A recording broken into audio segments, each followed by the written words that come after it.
થરાદમાં ભવ્ય તિરંગા યાત્રા વિધાનસભા અધ્યક્ષ શંકરભાઈ ચૌધરીની આગેવાનીમાં દેશપ્રેમનો ઇજહાર। સ્વતંત્રતા પર્વની ઉજવણીના ભાગરૂપે આજે થરાદ શહેરમાં દેશપ્રેમના રંગે રંગાયેલી ભવ્ય તિરંગા યાત્રાનું આયોજન કરવામાં આવ્યું। આ યાત્રાને ગુજરાત વિધાનસભાના અધ્યક્ષ શ્રી શંકરભાઈ ચૌધરીની આગેવાની મળી।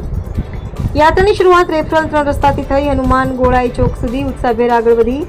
કાર્યક્રમની શરૂઆત ધ્વજવંદન અને રાષ્ટ્રીય ગાનથી કરવામાં આવી। યાત્રામાં 1000 ફૂટ લાંબો રાષ્ટ્રધ્વજ ખાસ આકર્ષણ રહ્યું। પોલીસ બેન્ડ, ઘોડેસવારી પ્લાટૂન અને દરેક નાગરિકના હાથમાં લહેરાતા તિરંગા સાથે શહેરમાં દેશપ્રેમની લહેર છવાઈ ગઈ। રસ્તાઓ પર ઉભેલા નાગરિકોએ ફૂલો વરસાવી યાત્રાનું વધામણું કર્યું। હર ઘર તિરંગા યાત્રામાં હજારોની સંખ્યામાં નાગરિકો જોડાયા છે। વડાપ્રધાન નરેન્દ્રભાઈ મોદીના દેશપ્રેમ અને સ્વદેશીપણાના સંકલ્પ સાથે નાગરિકોએ તિરંગાને આન બાન અને શાનથી ઉજવ્યો છે। ઓપરેશન સિંદૂર નવા ભારતની ઓળખ બન્યું છે, જેને દેશના નાગરિકોમાં સ્વમાન અને સ્વાભિમાન જગાડ્યું છે। વડાપ્રધાનના નેતૃત્વમાં ભારતીય સેનાએ ઓપરેશન સફળતાપૂર્વક પાર પાડ્યું।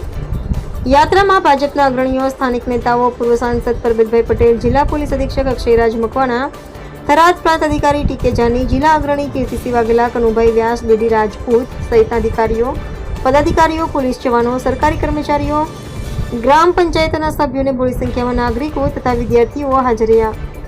હર ઘર તિરંગા હર ઘર સ્વચ્છતા, સ્વતંत्रता का उत्सव स्वच्छता के संग थीम आधारित આ યાત્રાએ શહેરમાં એકતા અને દેશભક્તિનો સશક્ત સંદેશ આપ્યો। રિપોર્ટર રાણાભાઈ પારેગી, થરાદ। હર ઘર તિરંગા આજે થરાદ જાણે તિરંગામય થઈ ગયું હોય, દેશભક્તિના રંગે રંગાયું હોય તેવું દરેક નાગરિકો હજારોની સંખ્યામાં આજે બહાર આવ્યા, સાથે જોડાયા। તેમજ તિરંગા યાત્રાનું ભવ્ય સ્વાગત ફૂલ પુષ્પોથી કર્યું। અલગ એની પરંપરાઓ પ્રમાણે પાઘડી સહિતનું સ્વાગત કરીને ફુલારોથી તિરંગાનું આન બાન અને શાન જળવાય તે પ્રમાણેનું સ્વાગત કર્યું। હું તમામ પ્રજાજનોનો હૃદયથી આભાર માનું છું।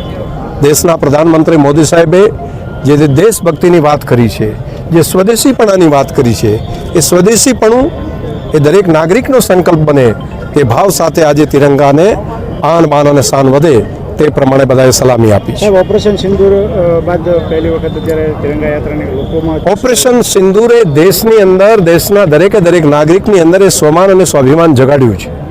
દરેક નાગરિકને લાગે છે કે આપણે પણ જે રીતે દુનિયાના બાકી ડેવલપ દેશો હતા તે પર ઓપરેશન કરી અને દુશ્મન દેશની ધરતી ઉપર જઈને દેશના દુશ્મનોને નેસ્તનાબૂદ કરવાનું કામ કરતા તેની વાર્તાઓ માત્ર પુસ્તકમાં સાંભળતા તેવું નહીં, આપણી બહાદુર સેનાએ દેશના પ્રધાનમંત્રી મોદી સાહેબના નેતૃત્વની અંદર આ બાબત પણ કરી બતાવી છે કે હવે ભારત એ નવું ભારત છે, હવે ભારત એ અલગ ભારત છે।